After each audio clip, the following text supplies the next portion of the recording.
Muito boa tarde, meus nobres irmãos e irmãs. Eu agradeço a oportunidade mais uma vez que a nossa Mãe Santíssima nos concede para que possamos, através deste veículo, levar aos nossos companheiros ensinamentos desta doutrina querida dos Espíritos. Eu peço aos nossos amigos que nos ajudem na divulgação desses ensinamentos, levando aos seus companheiros, mostrando a eles a existência desses vídeos, publicando nas suas redes sociais, nos seus grupos.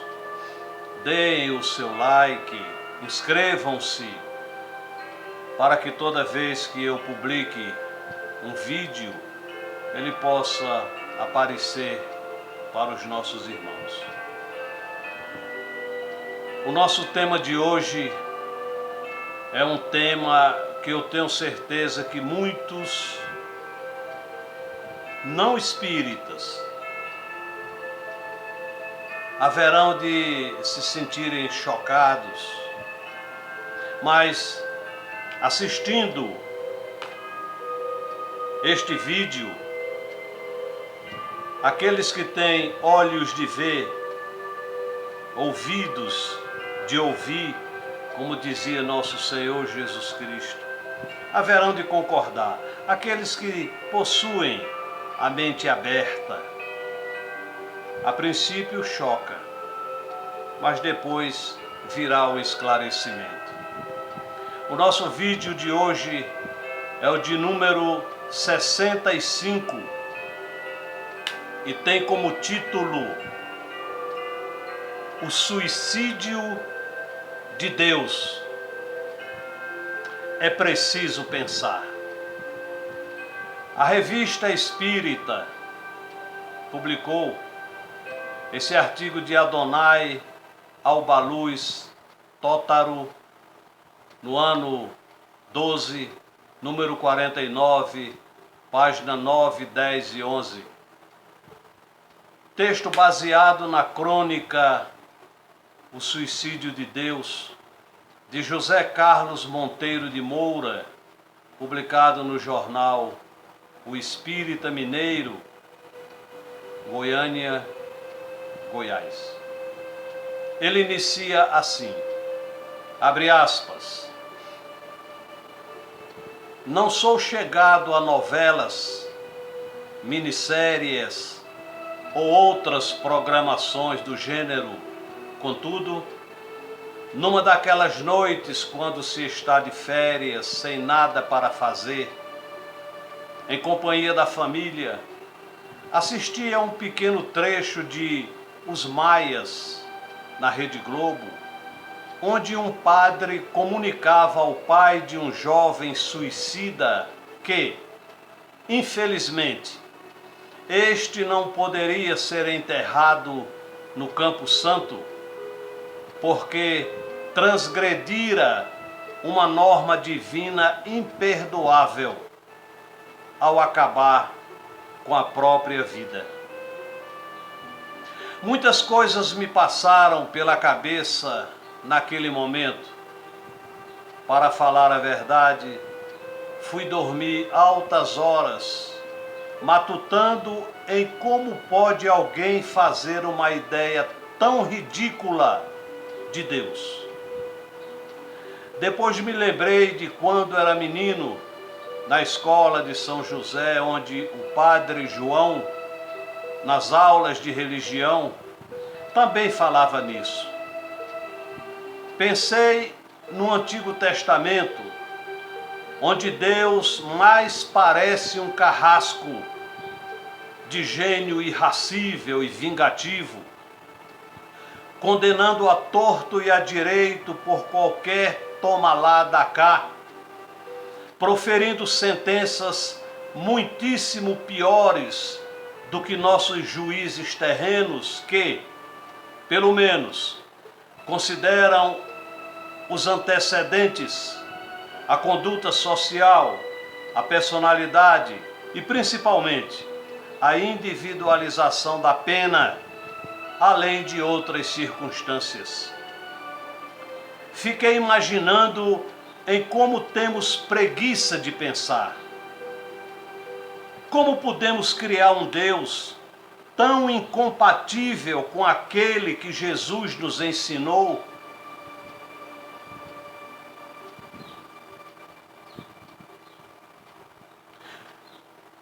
Fiquei imaginando em como temos essa preguiça constante de raciocinar, de pensar.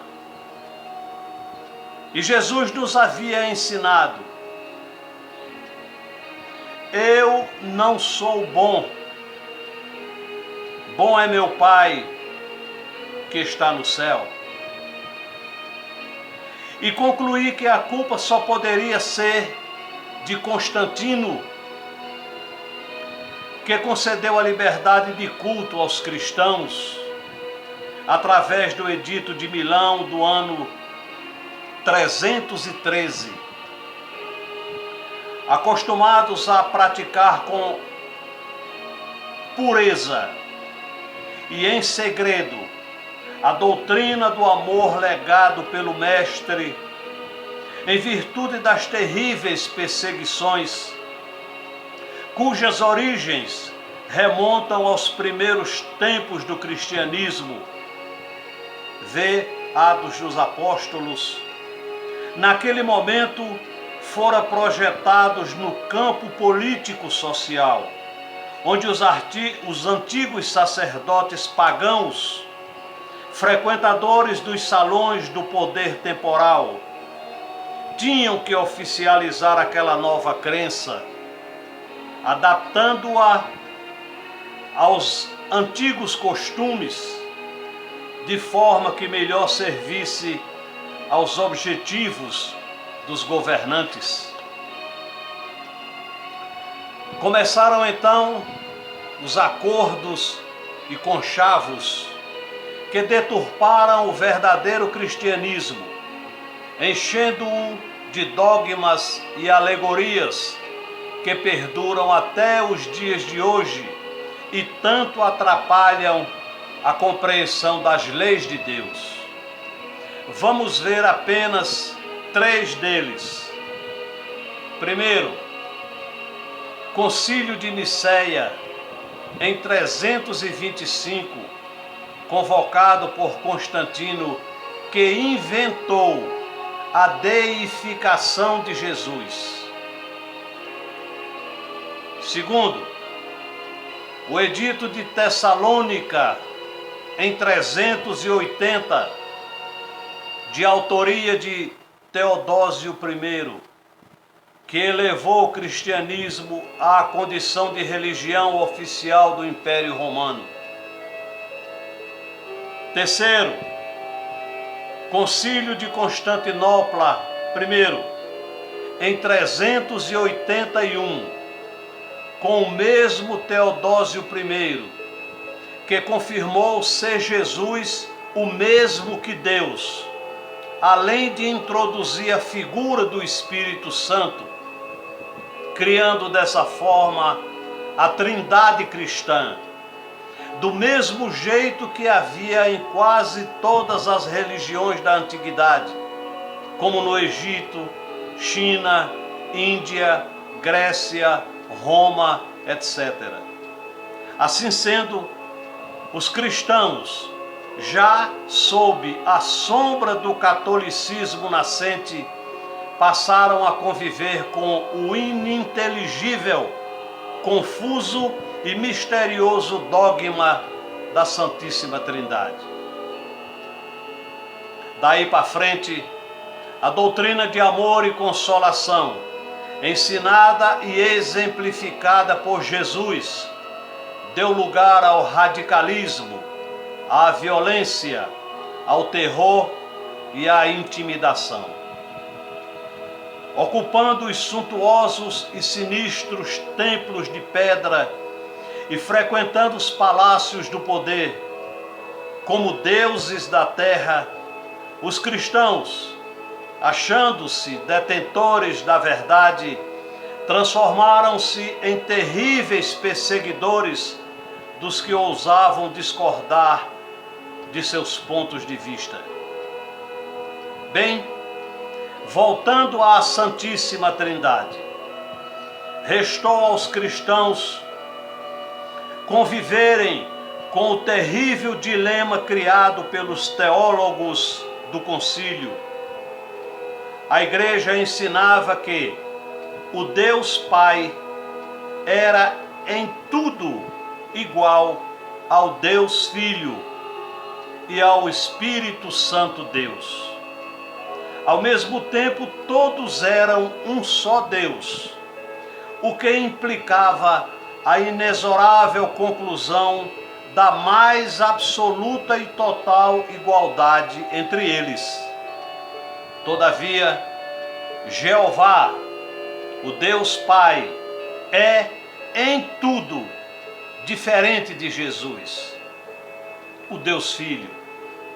Aquele, segundo o Antigo Testamento, é raivoso, vingativo e revoltado, chegando ao ponto de condenar a uma pena severíssima o primeiro casal de humanos que havia criado, simplesmente porque tiveram a vontade de evoluir comendo o fruto da árvore do conhecimento.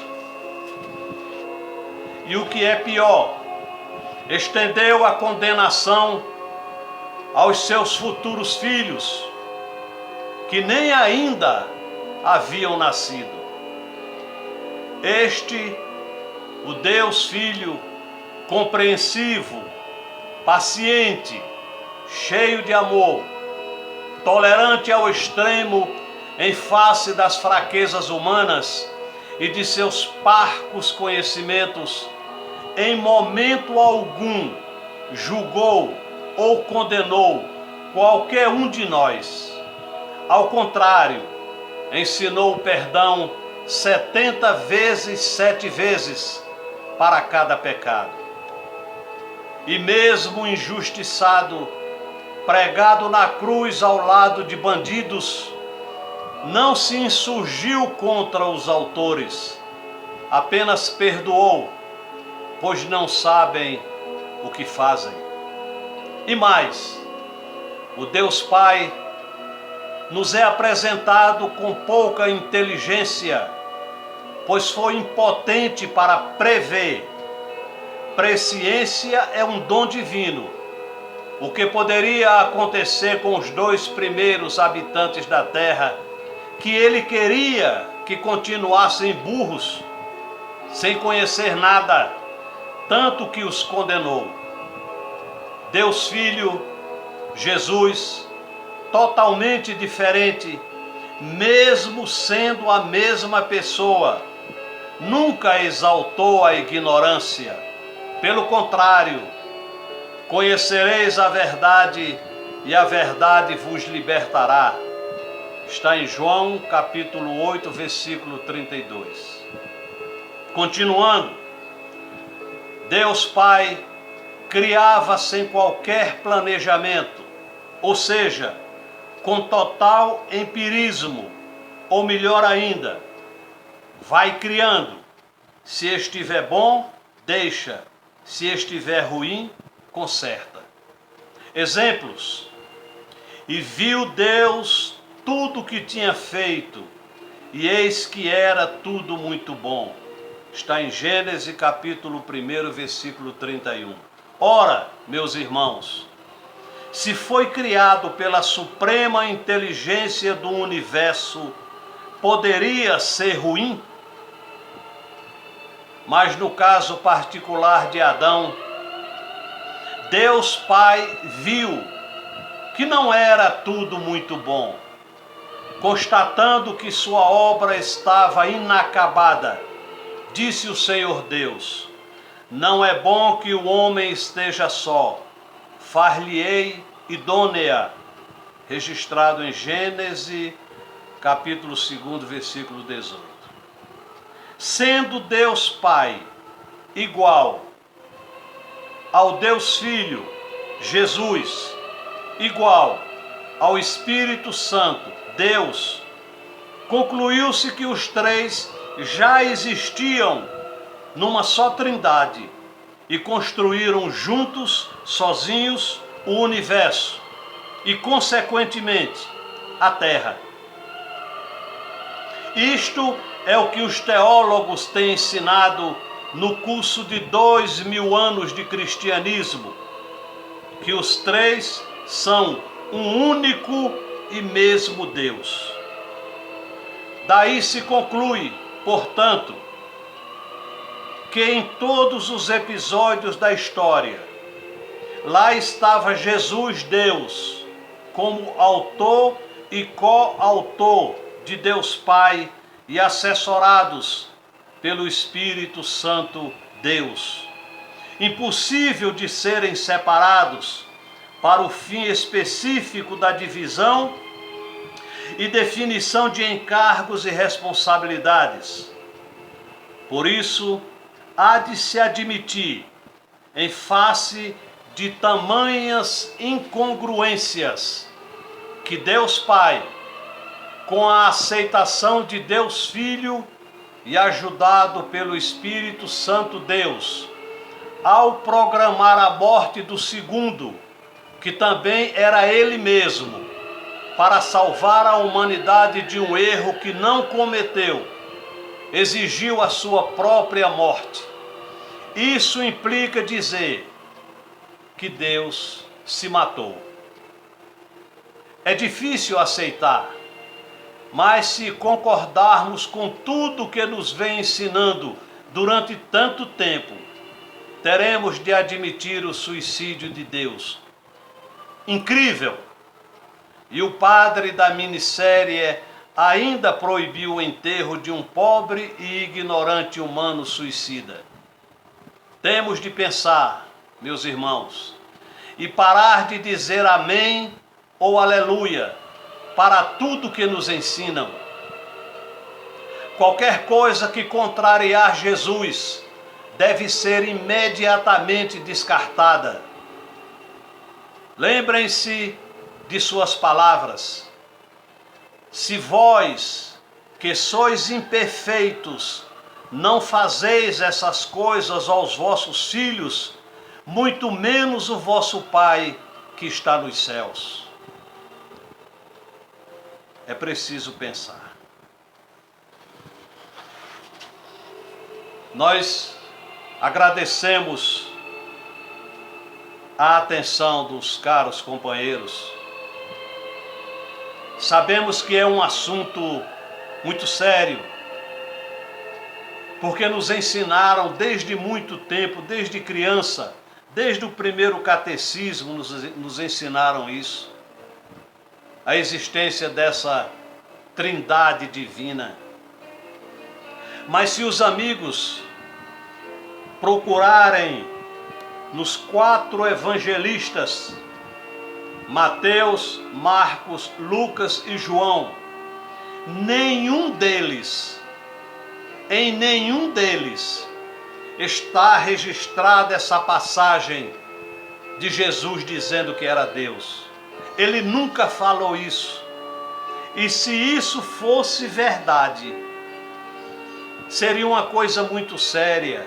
E Jesus, sendo verdade, jamais deixaria de nos ensinar uma coisa tão importante como essa.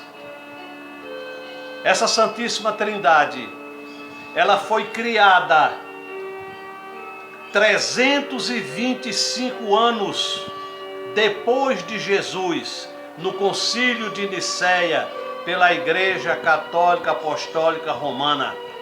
Ali foi criado Deus Pai, Deus Filho e Deus Espírito Santo. Mas essa trindade não existe. Jesus é um Cristo de Deus, Criador e governador deste planeta. Nunca saiu da boca dele. E ele sempre dizia: eu vim em nome daquele que me enviou. Meu Pai vosso Pai, meu Deus, vosso Deus. Como diz o nosso amigo, é preciso pensar. Não engula tudo que dizem para você. Vá buscar nos livros. Existem muitos autores bons, conscientes e responsáveis, que não saem por aí enfiando ensinamentos apócrifos, garganta abaixo das pessoas. Existe a lei, a lógica, a razão e a verdade.